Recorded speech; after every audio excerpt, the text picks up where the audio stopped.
اللہ کے محبوب علیہ السلام ایک دن مدینے سے گزر رہے تھے تو ایک شخص جس کا نام تھا سوا، تو وہ گھوڑا لیے جا رہا تھا، حضور کو پسند آ گیا، اس سے کہا کہ یہ بیچتے ہو؟ اس نے کہا بیچتا ہوں۔ کتنے کا؟ اتنے کا۔ کہا کہ رکو میں اس کی قیمت لے کے آیا اور تمہیں دیتا ہوں۔ کسی نے اس کو رکے ہوئے دیکھا تو پوچھا یہاں کیوں کھڑے ہو؟ اس نے کہا مسلمانوں کے نبی سے اس گھوڑے کا سودا ہو گیا ہے تو وہ قیمت لینے گئے۔ اس نے کہا مجھے زیادہ پیسوں سے دے دو، تو اس نے کہا میں تو یار سودا کر چکا ہوں۔ اس نے کہا کہ کوئی گواہ تھا؟ کہا نہیں۔ کہا مکر جانا۔ اس کو پیسوں کی لالچ آ گئی، اس نے کہا ٹھیک ہے۔ حضور اتنے میں قیمت لے کے پہنچ گئے تو اس نے کہا میں نے تو آپ سے سودا کوئی نہیں کیا۔ حضور نے کہا ابھی تو سودا ہوا ہے۔ وہ کہنے لگا میں نے سودا کوئی نہیں کیا۔ لوگ بھی اکٹھے ہونے لگے، ہجوم بن گیا۔ اب حضور کہے میں نے گھوڑا خریدا ہے، وہ کہے میں نے بیچا نہیں۔ اب جب لوگوں کا ہجوم بنا تو لوگوں کے ہجوم کا بھی ایک پریشر ہوتا ہے، تو اس نے کہا کہ اگر بات لوگوں پہ چلی گئی تو صادق بھی یہ ہیں، امین بھی یہ ہیں، تو لوگ تو انہیں سچا کہیں گے۔ اس نے کہا اچھا آپ مجھے یہ بتائیں کہ جب دو آدمیوں کے مابین یوں نزاع بن جائے تو اس میں تصفیہ کی صورت کیا ہوتی ہے آپ کی شریعت میں؟ تو حضور نے فرمایا میری شریعت تو کہتی ہے کہ جو مدعی ہے وہ گواہ لائے، والیمین علی من انکر، جو انکار کرتا ہے وہ قسم دے دے۔ اس نے کہا پھر ٹھیک ہے، آپ کا دعویٰ ہے کہ آپ نے گھوڑا خریدا ہے تو پھر آپ گواہ دیں، اور اگر آپ کے پاس گواہ نہیں ہے تو پھر میں قسم دے دیتا ہوں۔ جھوٹ اس نے پہلے بول لیا تھا، قسم دینا اس کے لیے مشکل نہیں تھا، اس کو یہ بھی پتا تھا گواہ کوئی نہیں۔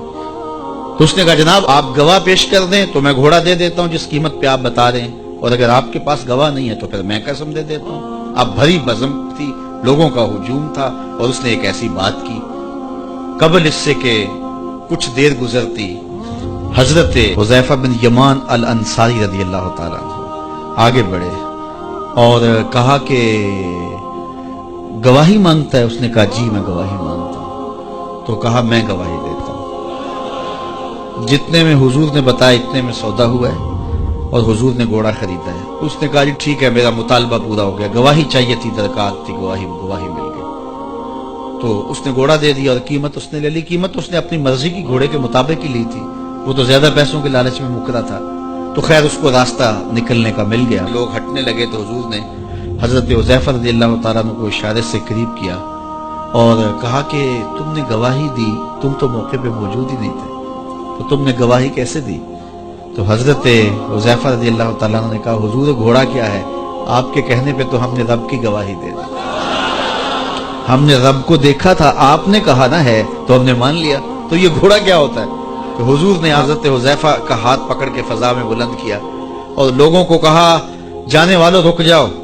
لوگ ٹھہر گئے۔ کہا کسی عدالت کچہری میں گواہ کی ضرورت ہو تو میری شریعت دو گواہ مانگتی ہے، لیکن جہاں میرا خزیمہ ہوگا، ہاں حذیفہ نہیں، خزیمہ بن ثابت انصاری رضی اللہ عنہ، جہاں میرا خزیمہ ہوگا وہاں ایک ہی گواہی دو کے قائم مقام ہوگا۔ فیض پہنچا اے رضا احمد پاک کا، ورنہ ہم کیا جانتے خدا کون ہے۔ میں اگر خدا سے ملنا چاہوں تو مجھے بتاؤ نہ کہ میں کدھر جاؤں، شرق کو جاؤں، غرب کو جاؤں، شمال کو جاؤں، جنوب کو جاؤں، نیچے سوراخ کروں، اوپر سیڑھی لگاؤں، کدھر جاؤں؟ آئیے ذرا قرآن کو اسلوب دیکھیے۔ وَإِذَا سَأَلَكَ عِبَادِي أَنِّي فَإِنِّي قَرِيبٌ، حبیب میرے بندے تیرے پاس آ کے میرا پوچھتے ہیں، بندے میرے ہیں، مجھے ڈھونڈتے ڈھونڈتے تیرے پاس آ گئے اور تیرے پاس آ کے پھر میرا پوچھنے لگے۔ فَإِنِّي قَرِيبٌ، ان آنے والوں کو بتلا دیجئے کہ میں دور نہیں ہوں، نیڑے ہوں۔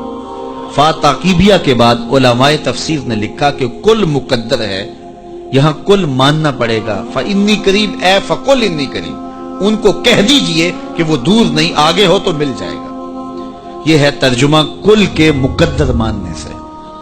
لیکن صوفیہ فرماتے ہیں کل کو مقدر ماننے کی ضرورت ہی کیا ہے، بات ہی سیدھی ہے۔ حبیب میرے بندے مجھے ڈھونڈتے ڈھونڈتے تیرے تک آ گئے، تو محبوب جب تیرے تک آ گئے میں پھر بھی دور ہوں۔ میرے بندے جب مجھے ڈھونڈتے ڈھونڈتے تیرے تک جو آ گئے تو محبوب تیرے تک آگے ہیں تو میرے تک آگے۔ یہ تیرے پاس آ کے پھر میرا پوچھ رہے ہیں، جو تیرے پاس آگے وہ میرے پاس آگے، کیونکہ تیرے تک پہنچنا ہی تو میرے تک پہنچنا ہے۔ تو کہا اگر خدا تک پہنچنا ہے تو مصطفیٰ تک جانا ہوگا، بس یہی راستہ خدا تک پہنچتا ہے۔